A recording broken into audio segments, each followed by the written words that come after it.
Hi guys, this is the 45th episode of the People's Podcast Pakistan. ये हमारा second episode है on the metaphysics by Aristotle.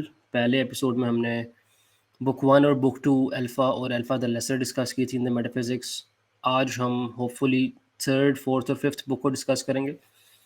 Last episode में हमने discuss किया था कि एरिस्टोटल सबस्ट्रेट्स की थेरीज को ओवरव्यू करता है, theories by previous philosophers such as Thales and Parmenides, जिन्होंने हाइपोथेसाइज किया कि जो मटेरियल बीइंग्स है, मटेरियल एंटिटीज, उनकी उनकी मोस्ट फंडामेंटल सबस्ट्रेट्स क्या होता है. कुछ ने का वाटर होता है, कुछ ने का fire, earth, air and all of that. Aristotle ने फिर ये डिस्कस किया कि the substrates themselves are not the most fundamental, but it is a combination of these elements which make up any material being. और ये सिर्फ material cause है. उसने अपने चार काइंड्स ऑफ कॉजेशन की थ्योरी बयान की और वो उसी को कंटिन्यू करते हुए आज अपना एक मेटाफिजिकल व्यू पेव करेगा इन इन आगे आने वाली किताबों में.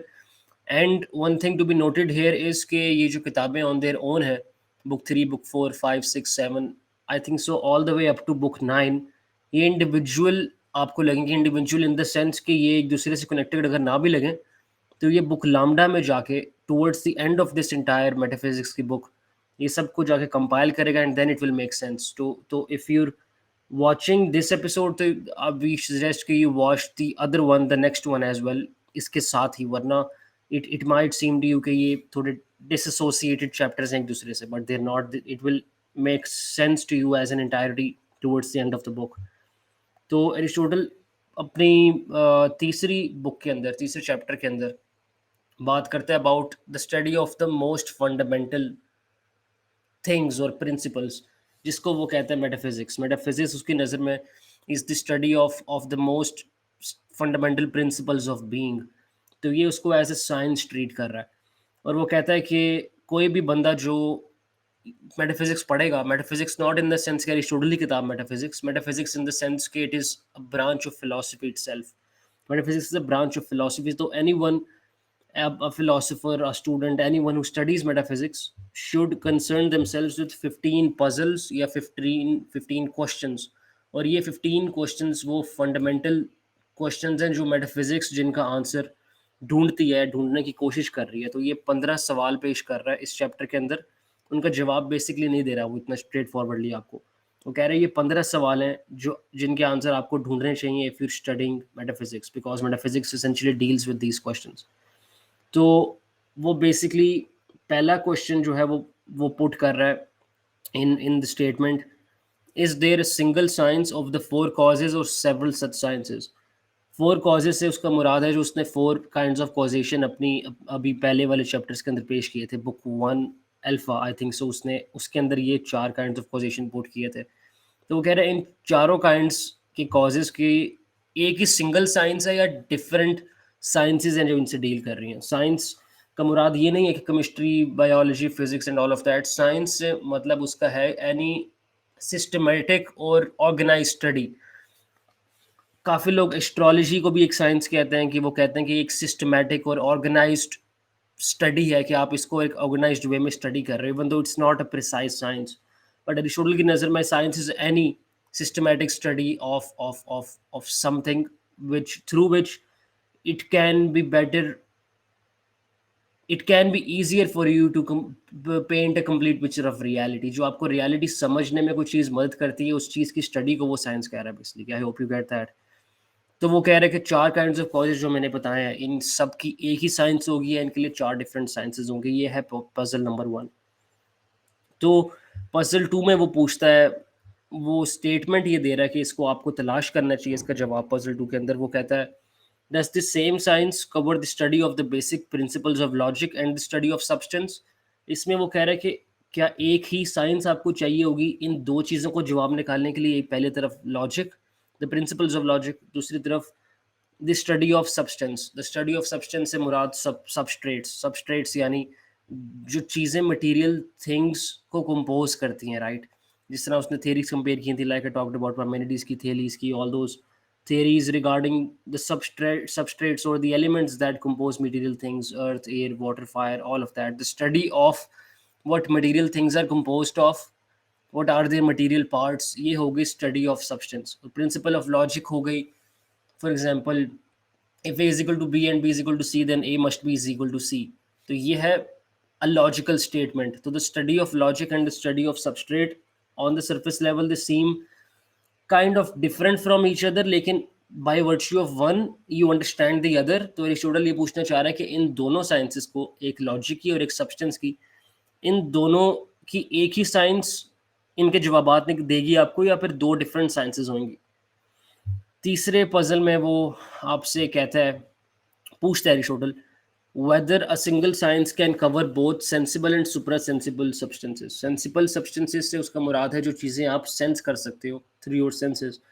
सुपरासेंसिबल सब्सटेंसेस का से उसका मुराद है कि वो चीज़ें जो अगर तो एग्जिस्ट करती हैं तो आप उनको अपनी सेंसेस से सेंस नहीं कर सकते। आप इनको, सेंसिबल सब्सटेंसेस को आप मॉडर्न टर्मिनोलॉजी में कह सकते हो मटेरियल सब्सटेंसेस, जो जो आपको जो मैटर से कंपोज्ड होती हैं, जो इस मटेरियल वर्ल्ड में एग्जिस्ट करती हैं, जिनको आप हाथ लगा सकते हो, सूंघ सकते हो, देख सकते हो। और इमटेरियल सब्सटेंसेस को आप सुपर सेंसिबल सब्सटेंसेस कह सकते हो। Terminology different, I think so the concepts are the same. The immaterial substances अगर तो वो एग्जिस्ट करती हैं तो वो आप अपनी नेकेड आई से नहीं देख सकते, आप उनको सुन नहीं सकते, सूंघ नहीं सकते, देख नहीं सकते, एंड ऑल ऑफ दैट। तो वो इन दोनों में डिस्टिंक्शन एक बता रहा है आपको, और वो कह रहा है कि एक ही साइंस क्या इन दोनों से डील करेगी, सेंसिबल और सुपरा सेंसिबल सब्सटेंसेस से, या दो डिफरेंट साइंसेस होंगी। Now this is a very important puzzle in my view, क्योंकि अगर तो ये पजल को आज फिलोसफर्स ने तरजीह दी होती तो आई वुड से सो, ये मेरा अपना ज़ाती view, I could obviously be wrong. अगर इस क्वेश्चन को ज़्यादा तरजीह दी गई होती by philosophers, western philosophers especially, तो there wouldn't be as many atheist movements as there are today. क्योंकि अरिस्टोटल कह रहा है कि इन दोनों साइंसेस को स्टडी करना ज़रूरी है, और इतना ही जानना ज़रूरी है कि इन दोनों साइंसेस, मतलब sciences, science of the sensible substances and the super sensible substances, it is very important to study them. लेकिन आजकल के फिलोसफर्स जो हैं वो एज अ गिवन लेते हैं इस एजम्पशन को कि जो एग्जिस्ट कर रहा है वही सब्सटेंस है, यानी वो सुपर सेंसिबल और सेंसिबल में से सिर्फ पहली वाली ही कैटेगरी उठाते हैं कि sensible substances are the only substances. तो मेरा जो तस्करा है रैशनलिस्ट मटेरियलिस्ट जैसे लोगों से, वो ये है कि वो इसको फर्दर स्टडी नहीं करते, और वो कहते हैं अच्छा जो चीज़ मटेरियल है, जो चीज़ सेंसिबल है, वही एग्जिस्टिंग है, और जो चीज़ सुपर सेंसिबल है या फिर इमटेरियल है वो चीज़ एग्जिस्ट नहीं करती है। We couldn't sense energy a couple hundred years ago, but we know it exists, right? We couldn't see, we couldn't observe with our senses many things which we now take as given, which we now agree that they exist. उसी तरह immaterial substances like the soul, like God, इन चीज़ों के बारे में एक inclination है, एक tendency है न्यू फिलोसफर्स की कि वो उन चीज़ों को रिजेक्ट कर देते हैं सिर्फ क्योंकि वो उनको ऑब्जर्व नहीं कर पाते। तो दैट इज़ व्हाई आई से कि पजल 3 जो है वो बड़ा इंपॉर्टेंट है, अगर अगर आपने अपने आप को इंटेलेक्चुअली ऑनेस्ट कहना है। क्योंकि metaphysics again is concerned with being, it's concerned with existence, not only of the things which are manifest to your senses but the things which objectively exist even though अगर आप उनको sense ना कर पाओ, जैसे suprasensible substances।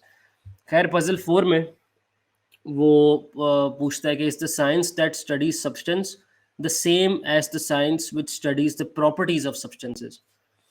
यानी जो मतलब साइंस, या सॉरी बस एक thing, did you just told us about sensible and super sensible like things, या our if we put that in front of anyone who studies western philosophy a lot, वो ये कह सकता है कि शायद एरिस्टोटल सुपर जो थे सब्सटेंसेस वो उनके बारे में कह रहा था जो कि हम आज के दौर में अपने इलेक्ट्रॉनिक माइक्रोस्कोप के जरिए देख सकते हैं। We can not see them through our naked eye but we are able to see through our technological advancements. ठीक है, दे कुड आर्ग्यू कि वो शायद उन चीज़ों को सुपरा सेंसिबल कह रहा था, ठीक है, at that time. But at this time, these are not super sensible anymore because we can see them through our, you can say, through our machinery or through the advancement of our science. What do you think about that? Or do you think okay, super sensible only means that something which is not physically, like you can say, आज की physics शायद ये कह सकती है कि fourth dimension है, things that exist in that dimension or beyond that dimensions can be suprasensible, ठीक है, and that is why we are not able to see them.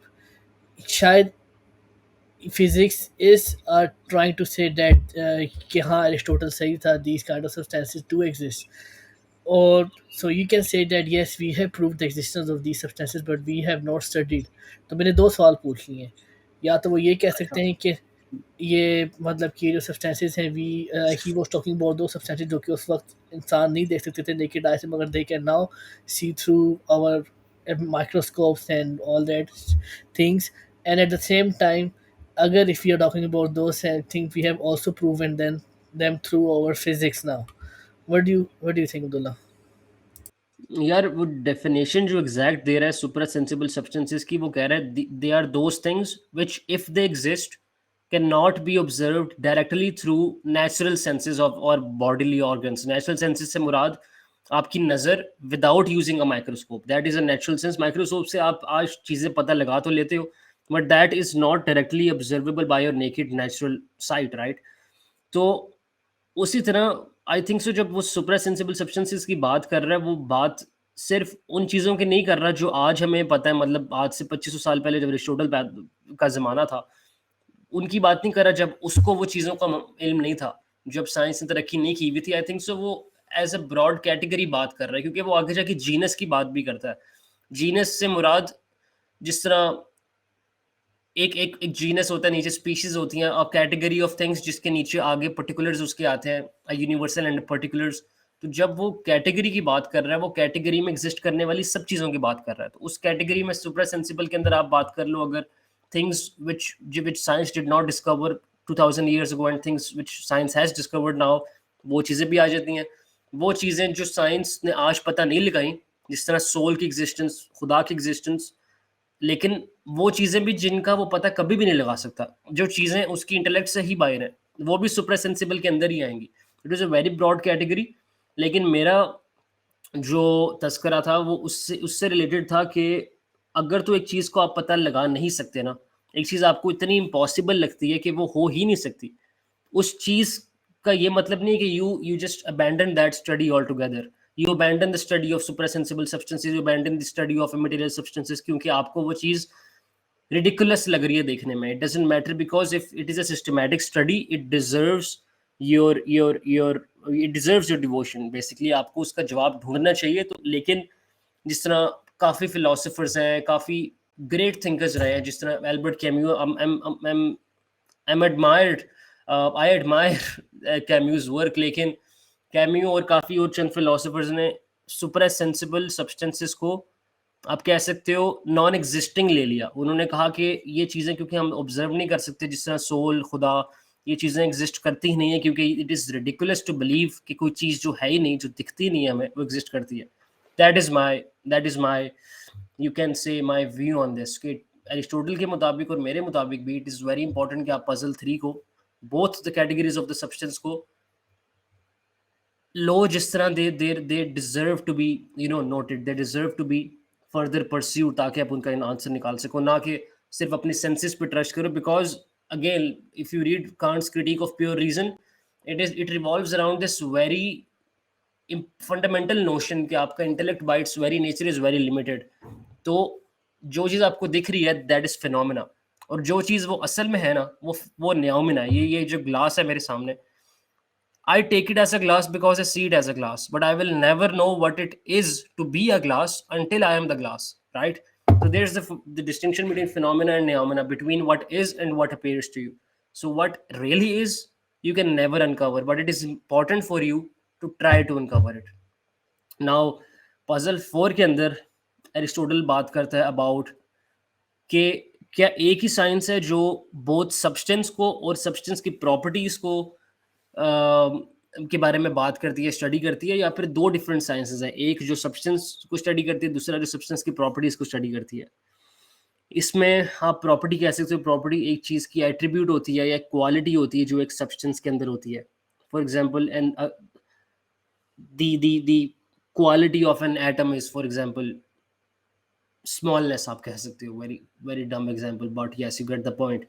कि 2 डिफरेंट स्टडीज चाहिए होंगी या एक ही चाहिए होगी जो दोनों सब्सटेंस और सब्सटेंस की प्रॉपर्टीज को स्टडी करे. That is the fourth puzzle. Fifth puzzle के अंदर वो बात करता है, this is very important again, puzzle 3 और 5 देर बोथ लिंक्ड. पजल 5 में वो बात करता है कि are there only sensible substances और आल्सो सुपरा सेंसिबल सब्सटेंसेज. क्या सिर्फ पर्टिकुलर्स एग्जिस्ट करते हैं, यूनिवर्सल्स भी एग्जिस्ट करते हैं. ये आप इसको पैराफ्रेज कर सकते हो इस तरह. This in my view again is very very important, at least as far as metaphysics as a systematic study is concerned. कोई पजल 3 में उसने कहा था कि क्या एक ही साइंस डील करेगी with both sensible and super sensible substances. Puzzle 5 में वो कह रहा है कि क्या सिर्फ सेंसिबल सब्सटेंसेस हैं, सुपर सेंसिबल सब्सटेंसेस भी हैं. इन दोनों का पता लगाना I believe is very very very important if you call yourself a philosopher, if you call yourself a scientist, because if you do that and you do not uncover both these puzzles, do not want to uncover both these puzzles, you're really just intellectually dishonest with yourself. Uh, These so are my favorite puzzles out of all the so you can say in puzzle 3, I'm sorry for my dumb questions no, because no, don't worry, I पूछिए just जाए. I just found out कि मेरे पास जो version है metaphysics का it's incomplete version. I was just studying through all these because मैंने जो metaphysics version तुम्हारे पास है मैंने उसकी पीडीएफ डाउनलोड करके मैं पढ़ रहा हूँ अभी इस वक्त. So in puzzle number 3 he's saying that whether it is right to say कि अगर we are exploring for example the science of astrology. ठीक है. Astrology in means of you can say sensible objects would mean the study of stars. ठीक है. But in terms of suprasensible objects, it could mean the study of you can say horoscope. But he's saying कि whether क्या हम इन दोनों चीज़ों को एक branch of science के नीचे पुट कर सकते हैं कि नहीं पढ़ सकते. Am I right or no? Because f- there might be a person as dumb as me. तो उसके लिए आसान होगा थोड़ा सा समझना.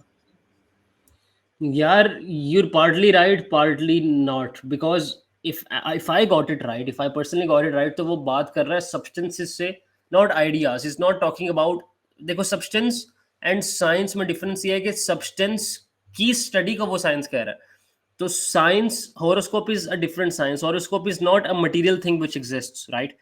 आप इसकी example ले सकते हो, क्या ले सकते हो? I think so the most commonly understood example would just be the example कि आपकी बॉडी एग्जिस्ट करती है, सेंसिबल ऑब्जेक्ट, आपकी सोल एग्जिस्ट करती है या नहीं करती, सुपर सेंसिबल ऑब्जेक्ट्स. तो आई थिंक सो वो सब्सटेंस से उसका मुराद है things which materially exist. I think so that's what he is saying. तो horoscope is a science, it is not a thing, it is not a noun which exist in material reality और not, it is a science of those things. ये फर्क है I think so. अच्छा, तो should I continue मॉन? Yes, yes, that makes a lot of sense. Okay, yes, so I was confusing the ideas with the substances. So yes, sure, no worries, Abdullah. Thank you very much for clarification. अच्छा, puzzle 5 में भी वो यही सवाल कर रहा है about sensible and super sensible substances. वो ये कह रहा है कि पजल 3 में तो उसने बात की थी ना कि एक ही साइंस कवर करेगी इन दोनों को या डिफरेंट दो साइंसेस करेंगे. अब वो पजल 5 में पूछ रहा है कि क्या सिर्फ सेंसिबल सब्सटेंसेस एग्जिस्ट करते हैं या फिर सुपर सेंसिबल सब्सटेंसेस भी एग्जिस्ट करती हैं. I have already talked about this. Puzzle 6 के अंदर वो कहता है, वो पूछता है whether the fundamental elements of things are their material parts or their genera. आप कह सकते हो कि एक मटेरियल ऑब्जेक्ट है ना, क्या उसकी सबसे फंडामेंटल नेचर, उसकी एसेंस उसके मटेरियल पार्ट्स है या उसका जेनरा, उसका जीनस उसका सबसे फंडामेंटल पार्ट है. फॉर एग्जांपल आप कह लो यार, Homo sapiens. Homo is the genus. Sapiens is the particular. It is the particular. It is the species which is sapiens. इस तरह आप किसी भी मटेरियल थिंग को, मोस्ट मटेरियल थिंग्स को आप जीनसेस के अंदर, जेनेरा के अंदर डिवाइड कर सकते हो. और उस मटेरियल थिंग के अपनी कंस्टिट्यूएंट्स होंगे, उन अपनी कॉम्पोजिशंस होंगी, जो मटेरियल चीज़ें डिफरेंट मिलकर एज पार्ट्स एक होल कंप्राइज कर रही हैं. तो उसका सवाल पजल 6 में ये है कि उस किसी भी मटेरियल चीज़ की फंडामेंटल नेचर या उसकी एसेंस उसके मटेरियल पार्ट्स हैं या उसकी जीनस है. वो ये सवाल कर रहा है. एंड पजल 7 में वो कह रहा है कि अगर तो उसका जीनस उसका फंडामेंटल पार्ट है, बोथ 6 एंड 7 आर लिंक्ड, अगर तो उसका जीनस उसका फंडामेंटल नेचर या एसेंस है, तो is metaphysics as a first philosophy concerned with the highest genus or all genuses, all genera? तो पूछ रहा है अगर तो metaphysics is a systematic study as of the first principles or the first philosophy, तो क्या ये सिर्फ हाईएस्ट जीनसेस से, मतलब most common, most fundamental, most significant genuses से कंसर्न करता है अपने आप को, या फिर even the lowest genuses, even even even the most uncommon genuses? ये उसका सवाल है. अब पजल 8 में वो कहता है कि क्या पर्टिकुलर इंडिविजुअल्स या पर्टिकुलर मैनिफेस्टेशंस से हायर एंड अबव कोई चीज़ एग्जिस्ट करती है या नहीं. यहाँ पे आपको एक हिंट नजर आएगी, प्लेटोज थ्योरी ऑफ फॉर्म्स की नजर आएगी. प्लेटो का मानना था कि yes there is something over and above particular individuals, he called those things forms, और उन फॉर्म्स की particular manifestations are the particulars themselves. तो यहाँ पे एरिस्टोटल यही सवाल कर रहा है कि क्या पर्टिकुलर इंडिविजुअल से ऊपर या उनसे हायर या उनको ट्रांसेंड करने वाली कोई रियलिटी है या नहीं.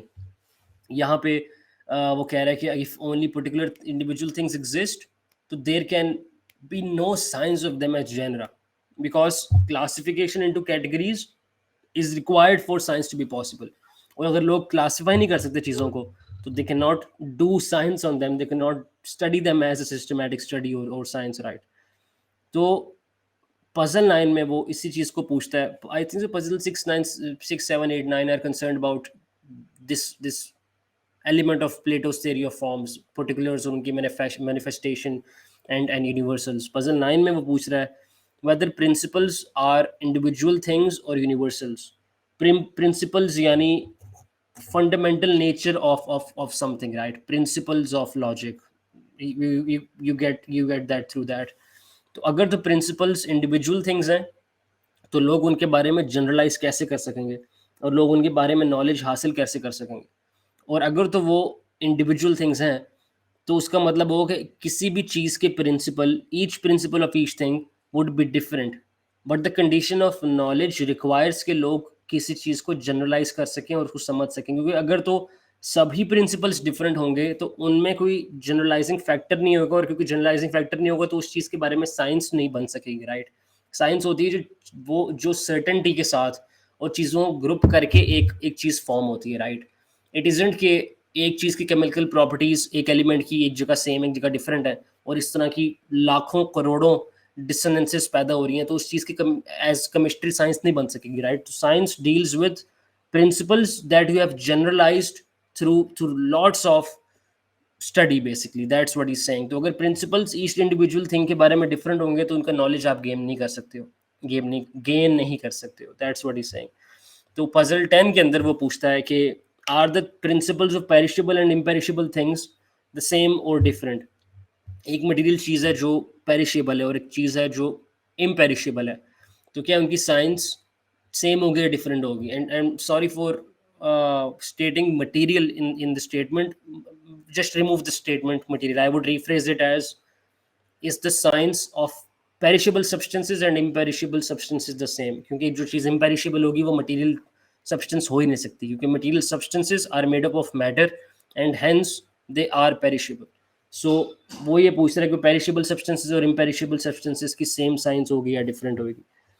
और पजल 11 में वो उसका सेंट्रल क्वेश्चन है कि are unity and being in substances in themselves और are they attributes of something deeper. In other words, वो कैसी फंडामेंटल अंडरलाइंग सब्सटेंस है जो अंडरलाई करती है यूनिटी एंड बीइंग, ये इन दो प्रिंसिपल्स को, या फिर इन इससे भी मजीद नीचे जाके आपको कोई और चीज़, कोई और फंडामेंटल रियलिटी मिलती है जो इन चीज़ों को अंडरलाई करती है, या फिर कौन सी वो फंडामेंटल सिंगल सब्सटेंस है जो डिफरेंट मल्टीपल एंटिटीज के अंदर अपने आप को मैनिफेस्ट करती है.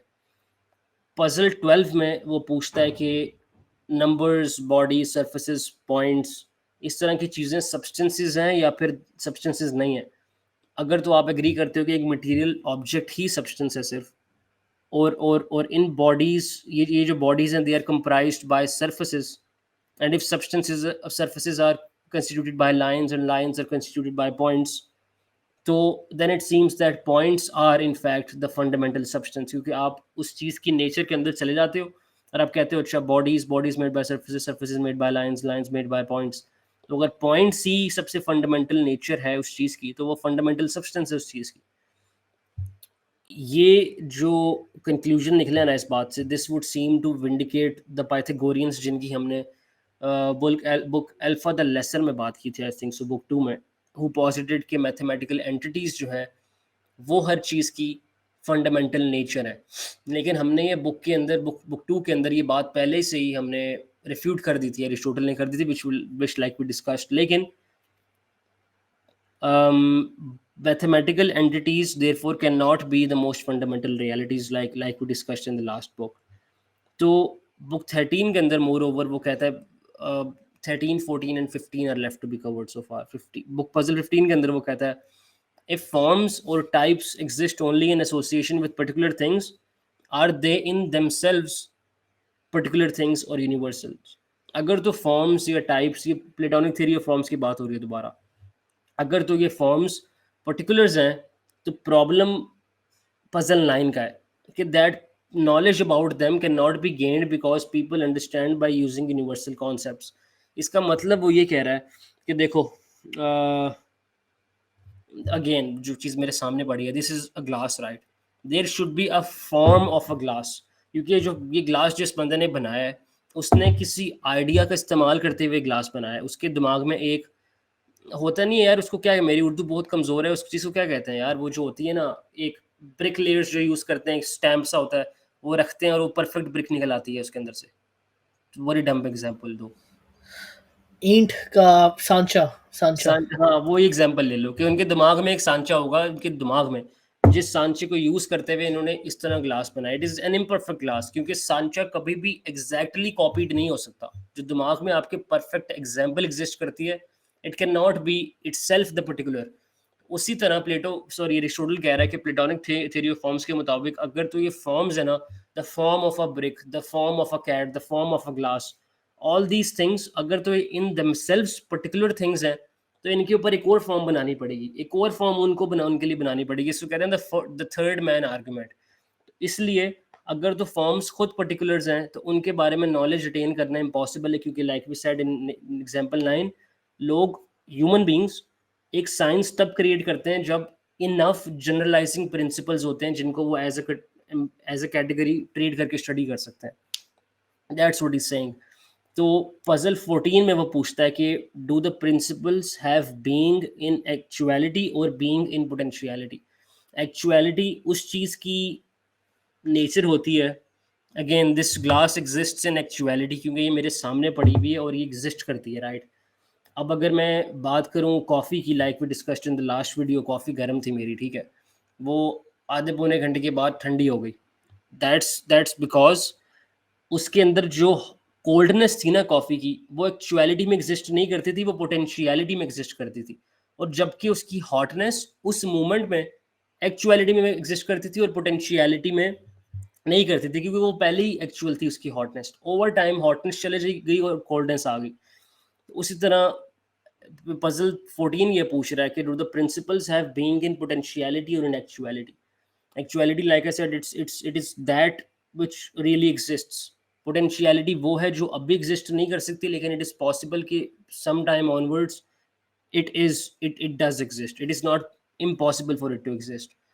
और जो फर्स्ट प्रिंसिपल्स है ना, they exist in actuality, and if we believe that these first principles exist in actuality, then they must have been preceded by their potentiality। मतलब अगर एक चीज़ आज एक्चुअलिटी में एग्जिस्ट करती है ग्लास, तो कोई ऐसा टाइम होगा जब ये एग्जिस्ट नहीं करता था लेकिन पोटेंशियलिटी में एग्जिस्ट करता था। इसका जो बनाने वाला है, जिस बंदे ने ग्लास बनाया है, उसके दिमाग में ये चीज़ पोटेंशियली एग्जिस्ट करती थी एज एन आइडिया। फिर उस इंसान ने इस ग्लास को बनाया, फिर ये एक्चुअलिटी के अंदर आया, लेकिन there was some time, there was a point in time जब ये एक्चुअलिटी में नहीं बल्कि पोटेंशियलिटी में एग्जिस्ट करती थी ये चीज़। तो यहाँ पे वो पोटेंशियलिटी और एक्चुअलिटी के बीच में डिफरेंस बता रहा है। और आई think so he is getting at the point कि क्या ये पॉसिबल है किसी चीज़ के लिए बोथ पोटेंशियलिटी और एक्चुअलिटी में एग्जिस्ट करना। ये इसको आगे जाके किताब के अंदर डिस्कवर करेगा। Now last puzzle of chapter 3 is कि आर द प्रिंसिपल्स यूनिवर्सल और पर्टिकुलर. अब एक universal, like I said, it is something which applies many many instances under any special circumstances, जिस तरह forms in platonic terminology such as mathematical theorems या फिर a constant denoted by x in maths. तो ये चीज़ें हैं जो universals होती हैं, और पर्टिकुलर्स वो होती हैं जो इस चीज़ की एक ख़ास मैनिफेस्टेशन होती हैं एक एक गिवन सर्कमस्टांस के अंदर. सॉरी. तो एरिस्टोटल ये कह रहा है कि एरिस्टोटल ये पूछ रहा है कि ये जो फर्स्ट प्रिंसिपल्स ऑफ रियलिटी हैं, क्या ये यूनिवर्सल्स हैं या पर्टिकुलर्स हैं? अगर तो यूनिवर्सल्स हैं तो there is a danger of accepting universal Platonic forms as fundamental principles. अगर तो वह मान लेता है कि ये यूनिवर्सल्स हैं, तो उसने तो theory of platonic forms refute कर दी है. उसको अपनी ही बात रिफ्यूट करने में ये मानना पड़ेगा कि हाँ, प्लेटोनिक फॉर्म्स ही सब हर चीज़ की फंडामेंटल रियलिटी है. लेकिन अगर तो ये पर्टिकुलर्स हैं, देन इट सीम्स के science is not possible, because again puzzle 9 के मुताबिक science requires universals to operate. Human beings need some kind of generalizing factors जिनके थ्रू वो साइंस स्टडी कर सकें. You get the point of this chapter. This is it for chapter 3. इसमें वो जवाब नहीं दे रहा आपको स्ट्रेट फॉरवर्ड, वो आपका माइंड फक कर रहा है, आप ये कह सकते हो basically. And it is very important for him to do that, क्योंकि अगर आप मेटाफिजिक्स स्टडी करना चाहते हो तो आप चैप्टर 3 पढ़ लो, आपको समझ आ जाएगी what does metaphysics deal with. इसके आगे हज़ारों वेरिएशंस हैं, but you get the point. ये 15 सवाल हैं जो किसी भी फिलोसोफर, किसी भी स्टूडेंट ऑफ मेटाफिजिक्स को पढ़ने चाहिए. This was it for chapter 3. हम 4 पे बात करेंगे. Numan, do you have something to add? या Abdullah, thank you very much. पहली बात तो ये कि मैंने पजल्स मेरी बुक में नहीं थे ये. फॉर सम रीजन बुक 3 पूरी थी नहीं. It was book 1 2 and then it jump straight to book 4. तो मैंने अभी पजल्स पढ़ना शुरू किए थे, but Abdullah you explained them very well. And मज़े की बात है कि मेरे साथ समझ भी आ गया. And hopefully next time I will come prepared because I have discovered that my book is incomplete basically. हाँ, मेरे पास पेंगुइन वाला उसमें है, तुम्हारी वाली वर्जन कोई और है किताब का, आई think so. Yeah, it is Signet's Classics. और इसमें कंप्लीट बुक्स नहीं है. इसमें सिर्फ इसने जनरलाइज किया हुआ है नोट्स को. It's not it's not a complete book, but that's fine. I have downloaded the complete book in my laptop now, so I'll study that, and next time I will ask you much more dumb questions. Don't worry. More dumb questions are coming next time. Okay. Now still then, take care. Allah Hafiz.